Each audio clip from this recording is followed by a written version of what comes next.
It's getting late into the night, but it's not too late to get that Bucs hangover. The Bucking Hangover Week 2 edition. Hit that intro.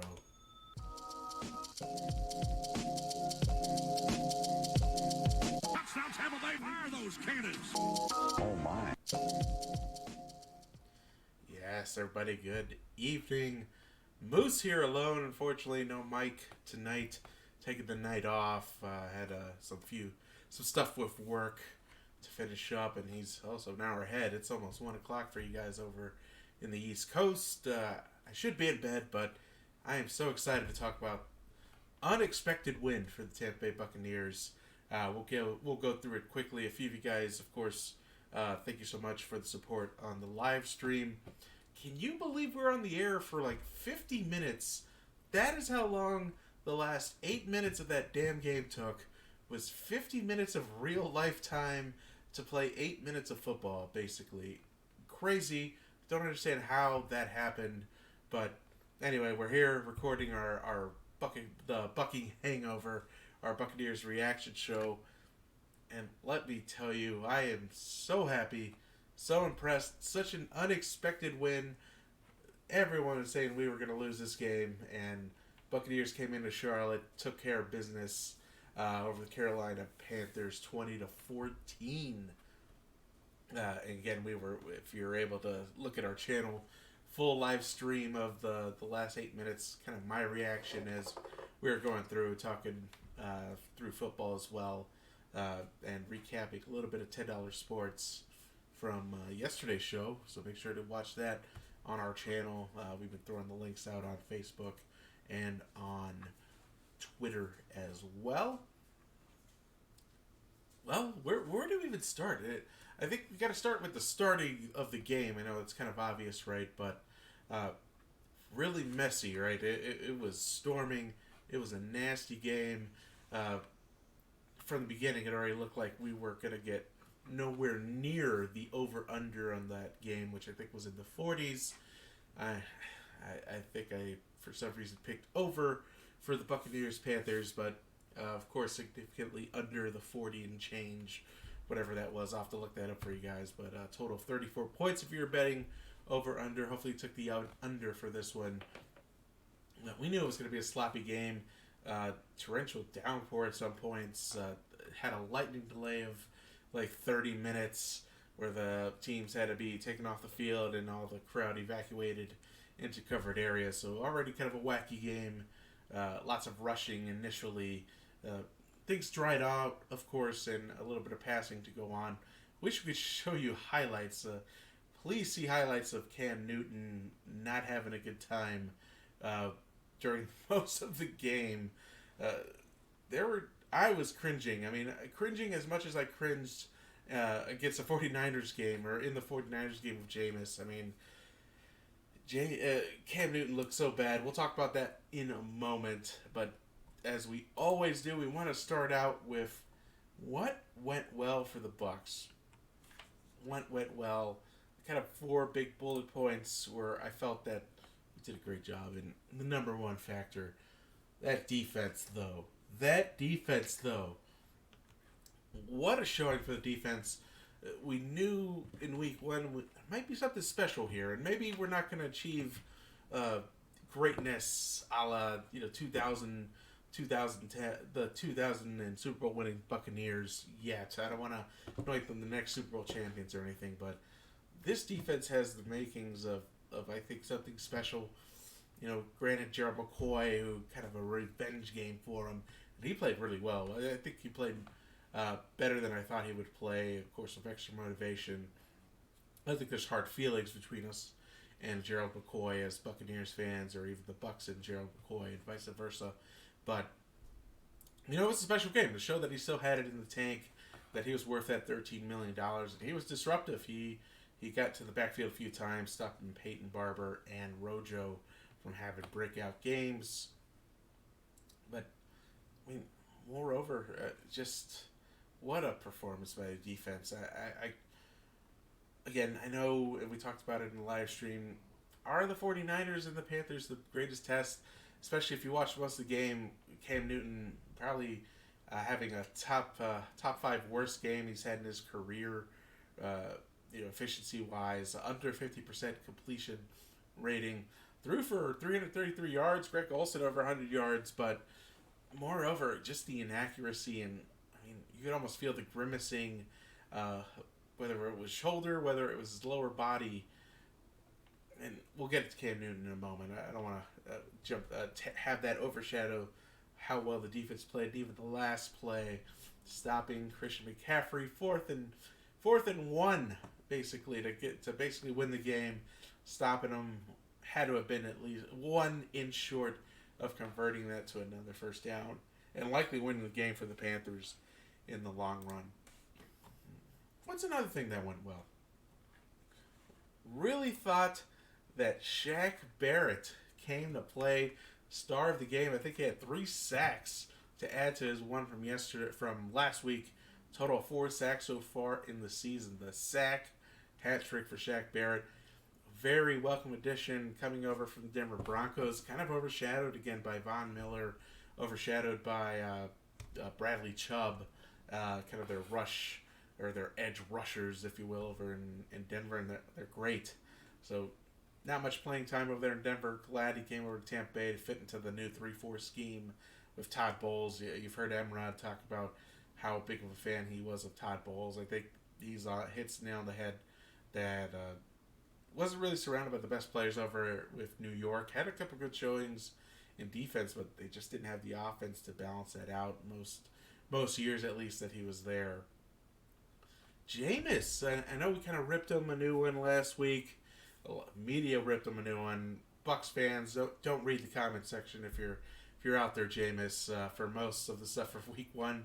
Solid game. Very impressed. Didn't throw for 300, 400 yards like he had to do most of last year.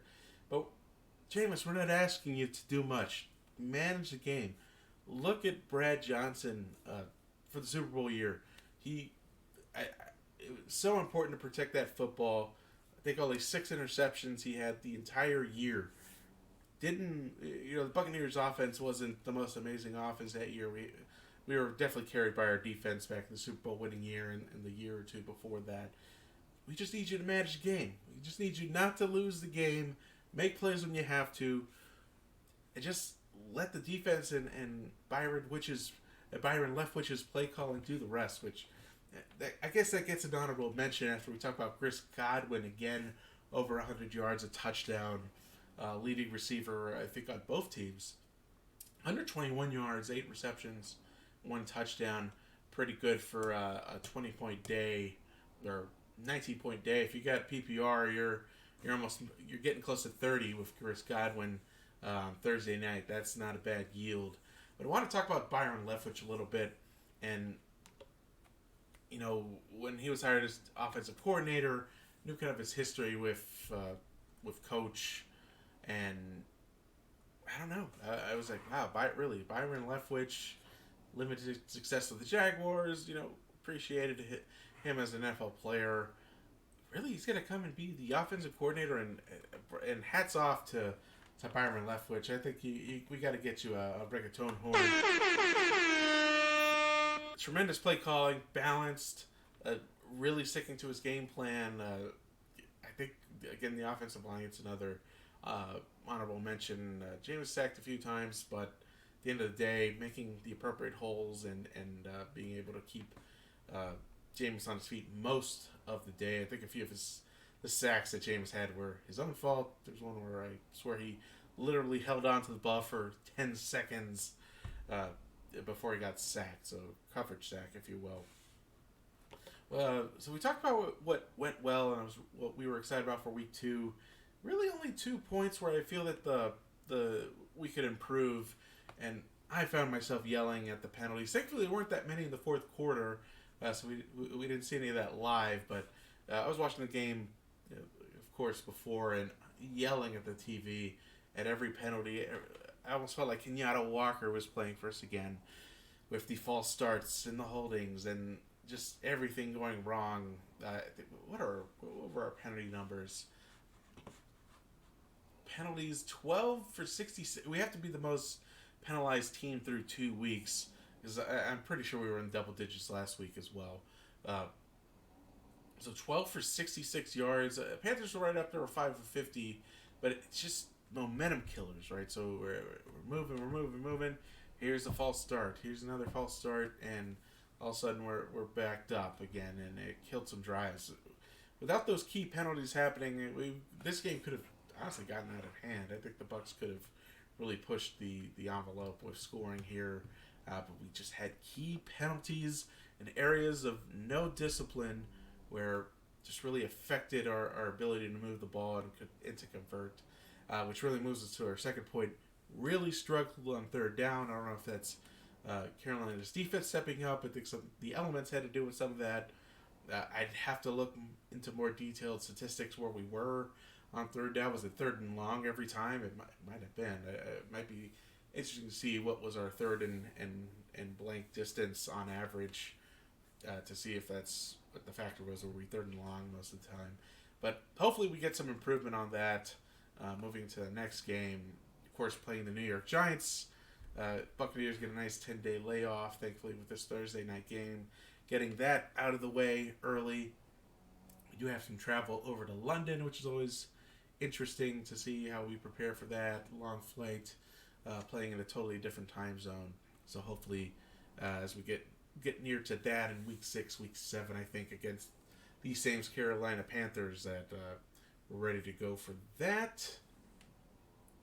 But the biggest story, I think, is a little bit of redemption for Jameis Winston, and it came kind of a tough time last week, and maybe it was just too early to go off, and we did the typical Tampa Bay fan, right?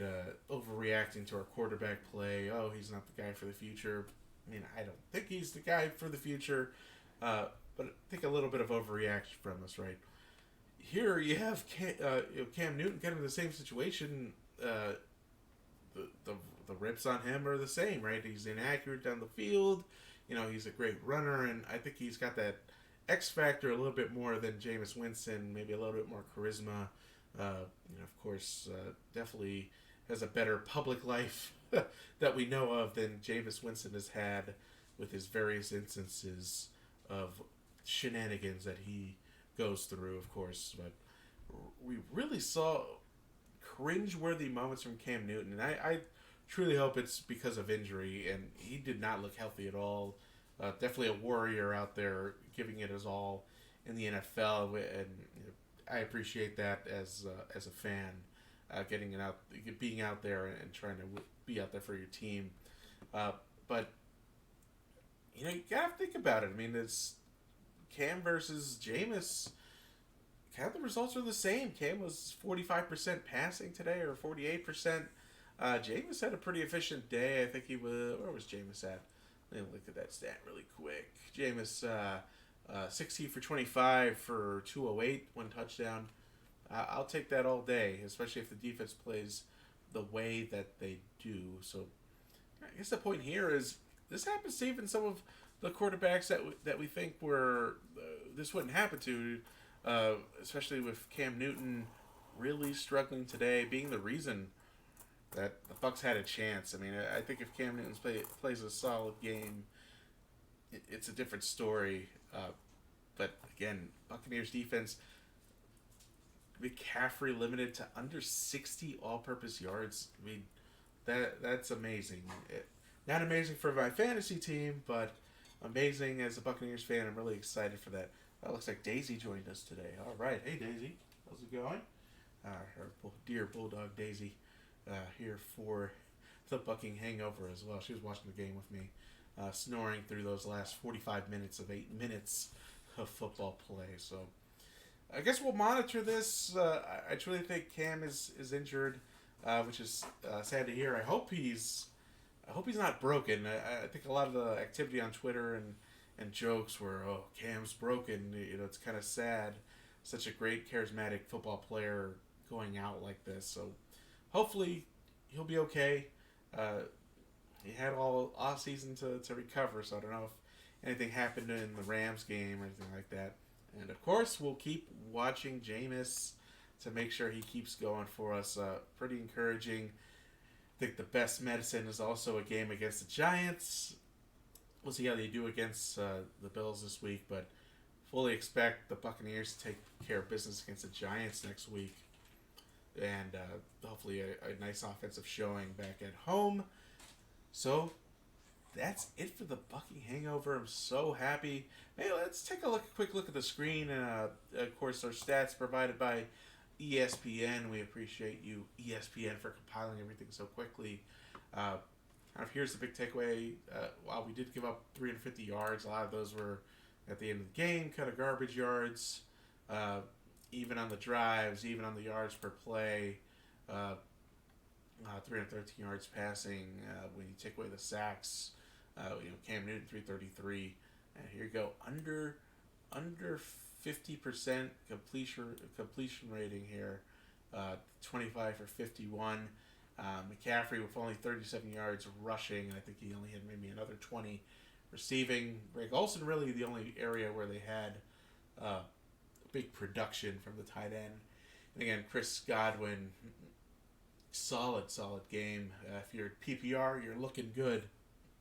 That's good for about 26, 27 points there on PPR. So Bucs dominating time of possession, which is awesome as well. I think that's it for Buc'ing Hangover today. Really excited for the season 1-1. I will take it at this point. Let's see how we do against the Giants in the upcoming weeks. Thanks so much. We appreciate your time. Give us a like. Hit that subscribe button. We're trying to build our subscribers and likes as well. And spread the news. So post that link on your social media. Get that word out there. We love doing this. This is kind of our passion project, what we do on the side to just have some fun, talk about our... I miss my Bucs and my Lightning and my Rays, so it's great to be able to talk about it even for a few minutes. Mike should be joining us next week. I'll be away at a work conference for the next few days, so you may not see too much in terms of videos. Just make sure you're following us on Twitter, though, at $10 Sports for me. I think I got a nice little title slide here for myself, right? There it is. Of course, at $10 Sports right here. 10 like the digits, dollar sports for me. Mike's going to be at Balls Bros Brews. So at Balls Bros Brews all together. And if you're following me already on Twitter, I usually kind of try and rep him out there. So make sure to add him as well. Thanks so much for your attention, for your time. We appreciate you guys as viewers. Let us know what you'd like to hear in the future. Again, you'll see us next time for Buc'ing Hangover after that Giants game next Sunday. Have a great week. Make sure you check us out on Twitter. We'll keep posting the videos. Take care. Have a great night.